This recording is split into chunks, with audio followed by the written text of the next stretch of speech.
Hello দর্শক, আসসালামু আলাইকুম। Welcome back to my channel. চলে এলাম আর একটা নতুন রেসিপি নিয়ে। আমার আজকের রেসিপি দোকানের মতো হুবহু রসমালাই রেসিপি। আমি আজকে সহজভাবে কম খরচে এই রসমালাই মিষ্টিটা বানিয়ে নিয়েছি। আমার এই ভিডিও দেখে যে কেউ এই রসমালাই মিষ্টিটা দোকানের মতো বানাতে পারবে। আশা করছি আজকে আমার এই রসমালাই মিষ্টিটা আপনাদের সবার কাছে ভালো লাগবে। রসমালাই মিষ্টির জন্য আমি এখানে 1 লিটার দুধের ছানা কেটে নিয়েছি। তো ছানা কাটতে আমরা সবাই কম বেশি পারি। ছানা সফট থাকার জন্য আপনি যদি ঠান্ডা পানি দিয়ে ছানাটা ধুয়ে নেন তাহলে খুব সহজে ছানাটা সফট হয়ে যায়। দেখুন কতটা সফট এই ছানাটা। এই ছানা দিয়ে মিষ্টি বানালে মিষ্টি খুব ভালো হবে। তো আর এখানে নিয়েছি আমি 1 চামচ ময়দা, 1 চামচ চিনি আর সামান্য 1 চিমটি বেকিং পাউডার। তো প্রথমে আমি বেকিং পাউডার, চিনি এবং ময়দা খুব ভালোভাবে মিশিয়ে নিব। এরপর ছানার সাথে সবগুলো উপকরণ ভালোভাবে মিশিয়ে আমি ম্যাশ করে নিব।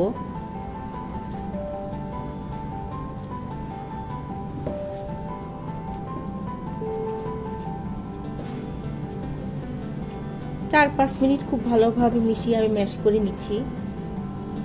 তো দেখুন আমি চানাটাকে 4-5 মিনিট খুব ভালোভাবে ম্যাশ করে নিয়েছি। এখন এই ছানার ডো থেকে আমি ছোট ছোট করে নিয়ে মিষ্টি বানিয়ে নিব। হাতের তালুর সাহায্যে নিয়ে আমি মিষ্টির শেপ দিয়ে দিচ্ছি। আপনি চাইলে গোল শেপও দিতে পারেন, আবার আমার মতো এইভাবে লম্বাটে শেপ দিতে পারেন। তবে খেয়াল রাখবেন মিষ্টির মধ্যে যেন ফাটল না থাকে। তো এইভাবে আমি সবগুলো রসমালাই মিষ্টি বানিয়ে নিচ্ছি। তো দেখুন আমি সবগুলো রসমালাইয়ের মিষ্টির শেপ দিয়ে দিয়েছি। এখন আমি শিরাটা রেডি করে নিব। তো শিরা রেডি করার আগে মিষ্টির উপরেটা ড্রাই যেন না হয়ে যায়, সেই জন্য আপনারা একটা ভেজা নেংড়ানো কাপড় মিষ্টির উপরে দিয়ে দিবেন। এতে করে মিষ্টিটার উপরের সাইডটা ড্রাই হবে না। তো আমি শিরাটা রেডি করে নিচ্ছি। মিষ্টি শিরার জন্য চুলায় একটা প্যান বসিয়ে তাতে প্রথমে দিয়ে দিচ্ছি মেজারমেন্ট কাপে 2 কাপ চিনি।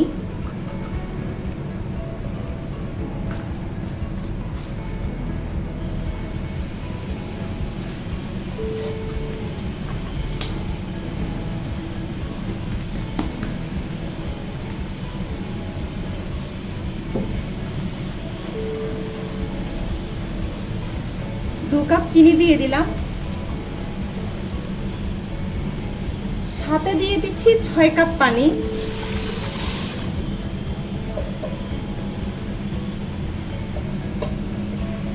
আমি মেজারমেন্ট কাপ মেপে এই চিনিটা দিয়েছি 6 কাপ পানি। তো চিনিটা পানির সাথে মিশে গিয়ে জাস্ট একটা বলক উঠলে আমি এই মিষ্টিগুলো দিয়ে দিব।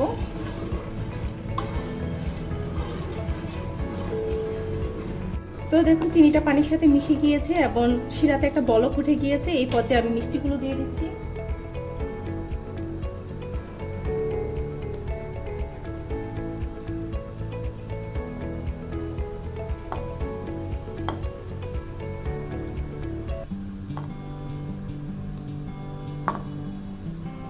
তো দেখুন সবগুলো মিষ্টি দিয়ে দিয়েছি। আমি মিষ্টির শেপগুলো ছোট করেছি, আপনারা চাইলেও বড় করতে পারেন, তবে রসমালাই মিষ্টিটা কিন্তু ছোটই হয়, সেজন্য ছোট করেছি।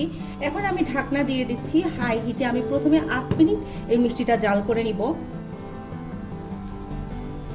তো 8 মিনিট পর আমি এখন ঢাকনাটা তুলে নিচ্ছি।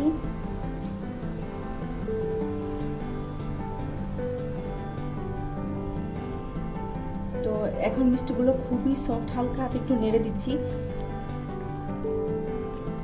তো এই পর্যায়ে আমি মিষ্টির একটা ঝাঁক রেডি করে নিব। মিষ্টির দোকানিরা এই মিষ্টির মধ্যে এই ঝাঁকটা দিয়ে থাকে। আমি এখানে হাফ কাপের কম পানি নিয়েছি, তারপরে 1 চামচ ময়দা দিয়ে একটু ভালোভাবে মিশিয়ে নিচ্ছি।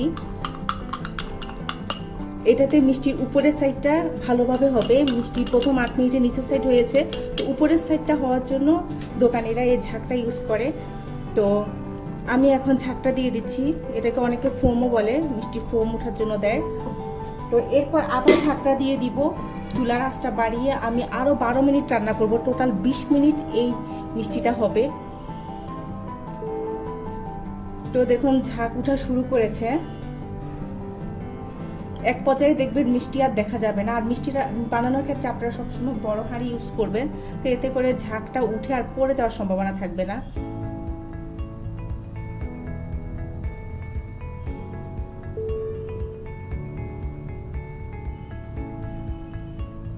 দেখুন এখন আর মিষ্টি দেখা যাচ্ছে না, এখন শুধু ফোমটাই দেখা যাচ্ছে। তো আমি আরো 12 মিনিট রান্না করব, তারপর আপনাদেরকে দেখিয়ে দিব মিষ্টিটা হয়েছে কিনা। তো 20 মিনিট হয়ে গিয়েছে, এখন আমি ঢাকনাটা তুলে নিচ্ছি, চুলাটা বন্ধ করে দিচ্ছি। দেখুন আমার মিষ্টিগুলো ফুলে ডাবল হয়ে গিয়েছে। তো আমার মিষ্টিটা রেডি। এখন আমি মালাইয়ের জন্য শিরাটা রেডি করে নিব। তো এই মিষ্টিটা এই প্যানে আমি 2 ঘন্টা রেখে দিব, তারপর এখন মালাইটা রেডি করে নিচ্ছি।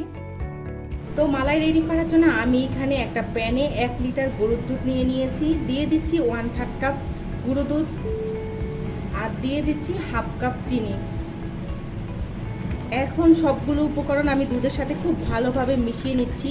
এখানে 1 লিটার দুধ আছে, আমি এই দুধটাকে জাল দিয়ে 1/2 লিটার করে নিব। তো দেখুন দুধটাকে জ্বালিয়ে আমি অর্ধেক করে নিয়েছি। এখন আমি একটা মিশ্রণ রেডি করে নিব। আমি এখানে 4 টেবিল চামচের মতো পানি দিয়ে দিয়েছি, আর 1/2 চামচ কর্নফ্লাওয়ার দিয়ে দিচ্ছি, দিয়ে একটু মিশিয়ে নিচ্ছি। আমি খুব কম পরিমাণে কর্নফ্লাওয়ারটা দিচ্ছি, দিয়ে দুধের সাথে মিশিয়ে দিব। খুব ভালোভাবে মিশানো হয়ে যাচ্ছে। এটা কিন্তু থকথকে হবে না, জাস্ট হালকা একটু আঠালো হবে। দোকানিরা এটা ইউজ করে থাকে। আর আপনারা এই ক্ষেত্রে যদি দোকানের মতো কালার আনতে চান, সেক্ষেত্রে আপনারা ক্যারামেল দিতে পারেন, কিংবা 2 লিটার দুধকে জ্বালিয়ে 1/2 লিটার করে নিতে পারেন, সেক্ষেত্রেও কালার আসবে।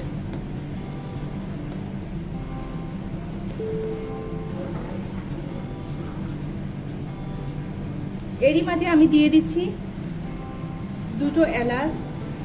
এলাচটা আমি বেশিক্ষণ রাখবো না, 3-4 মিনিটের মতো রাখবো, রেখেও আবার উঠিয়ে দিব।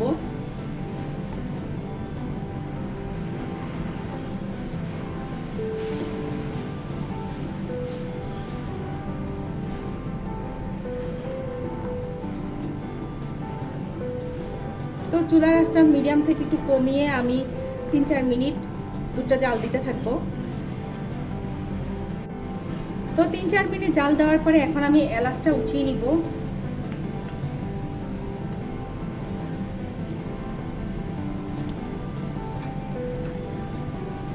তো আমি মিষ্টিগুলোকে শিরা থেকে তুলে নিয়েছি, একটা ছাঁকনিতে রেখে ভালোভাবে শিরাটা ছাড়িয়ে নিয়েছি। এখন মিষ্টিগুলো দিয়ে দিচ্ছি মালাইয়ের মধ্যে, দিয়ে আমি 2 মিনিটের মতো রান্না করে নিব।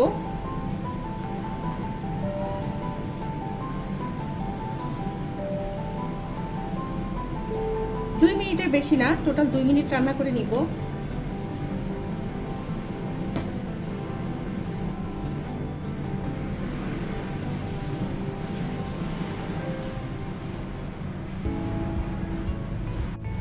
তো 2 মিনিট হয়ে গিয়েছে, আমি এখন চুলাটা বন্ধ করে দিচ্ছি। তো এই রসমালাই মিষ্টিটা ঠান্ডা হলে আমি নর্মাল ফ্রিজে 2-3 ঘন্টা রেখে আপনাদেরকে পরিবেশন করে দেখিয়ে দিব।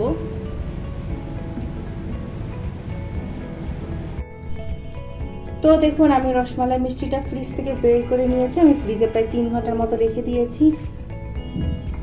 কতটা পারফেক্ট হয়েছে আমার রসমালাই মিষ্টিটা, তা আমি একটু কেটে দেখাচ্ছি আপনাদেরকে। দেখুন ভেতরটা রসে ভরপুর, ভীষণ মজার এই রসমালাই রেসিপিটি। আর আমার আজকের এই রসমালাই রেসিপিটি যদি আপনাদের ভালো লেগে থাকে, তাহলে অবশ্যই আমাকে একটা লাইক দিবেন আর আমার চ্যানেলটিকে সাবস্ক্রাইব করবেন। আজ তাহলে এই পর্যন্ত, সবাই ভালো থাকবেন, আল্লাহ হাফেজ।